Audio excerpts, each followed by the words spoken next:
Clinton jumping back into the political fray, launching a new anti-Trump group called Onward Together. You probably heard about this. She reportedly plans to connect progressive-minded groups with big money donors in what may be the first step in her political comeback. Could it be? Let's bring in Rachel Campos-Duffy, Fox News contributor, and Monique Presley, attorney and Democrat commentator. So thank you very much for being here, ladies.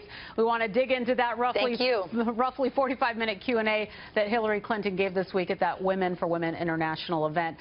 You know, after listening to some of the things she said, many are wondering if she has maybe another political office run in her. Fair enough to say, Monique, is she isn't going away quietly.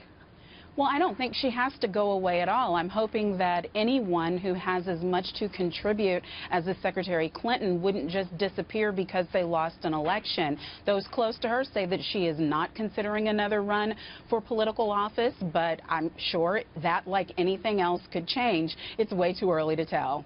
Rachel, by bringing up the FBI director's decision to disclose that information about the email investigation, you know, she's still trying to give herself some cover there in that talk that she gave. Usually when a candidate loses, they seem to fade away a little, but that's not going to be the case here. Yeah, I mean, the short answer to your original question to Monique is yes, she is trying to get a third shot at the presidency, and it's not going to work. I think people are on to her. And look, she lost for two reasons. One, the racial identity politics that the Democrat Party plays.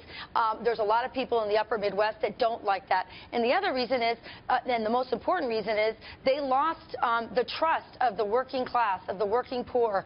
Again, those especially in the Rust Belt. When you have Hillary out there saying it's because of the FBI, it's because of the Russians, it's because of misogyny and all the, you know, people that hate women on the Republican Party. I mean, that doesn't tell those people, I'm so sorry we lost our way. We are going to change this. We're going to make you and your families a priority.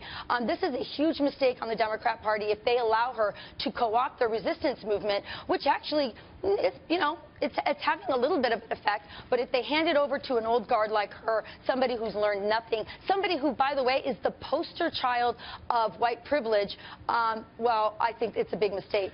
All right. Well, Monique, let me get your take on that talk that she gave, that Q&A that she had. Do you think that she has taken enough responsibility, you know, bringing up the Comey situation? Some have called that an excuse for losing, but I hear that you see it differently.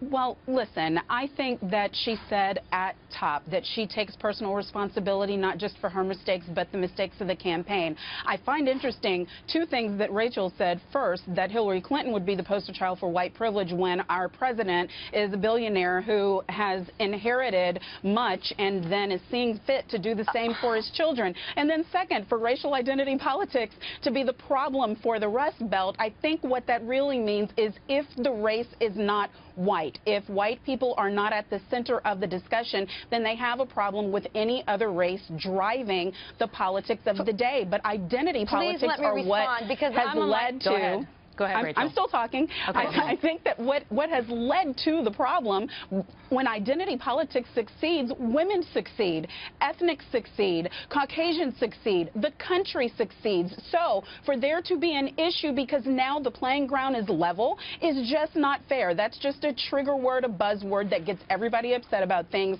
that really are not the problem. All right, Rachel, go ahead.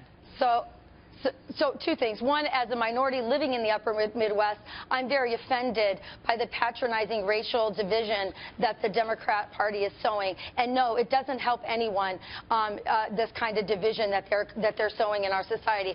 Two, yes, Donald Trump is a rich man, but he went into a primary where he had to fight his way among 17 people. He earned his way by winning that primary. Hillary Clinton used her wealth and her privilege to clear the field. And when the base of the Democrat Party said, no, we'll still take that crazy socialist over you, then she got her powerful friends to cheat for her, to rig the system. She and, by the way, her daughter are the poster children of white privilege, and she needs to go away if the Democrats want to turn the page on the elitism that I think caused them to lose the election. I want to ask both of you the same question, and I'll start with you, Rachel, since you've been very vocal about how you feel about her political life. What do you think that she should be doing in her career right now? Well, if she was honest about her global initiative being a charity, it would be nice to see her go back and do the, quote, charity work she claimed it was doing. It's interesting that now that she has all this free time, she's still working on advancing her own political power and wealth and agenda. It's always all about her. Monique, and what about you? What do you think she should be doing right now during this time, now that she's come out and she gave this Q&A? What do you see in her future? You just have to love when both the taxes personally and of that organization are free for us to look at. They still get air quotes for calling themselves a charity with millions around the world receiving the funds. They just laid off 22 people. She should do whatever it is she wants to do as a free-willed, talented, brilliant human being who is an American with much to contribute. I was with her, and I still am. All right. We got to leave it there, guys. Well, Thank the you. only people with her, well, all right. Rachel, Monique.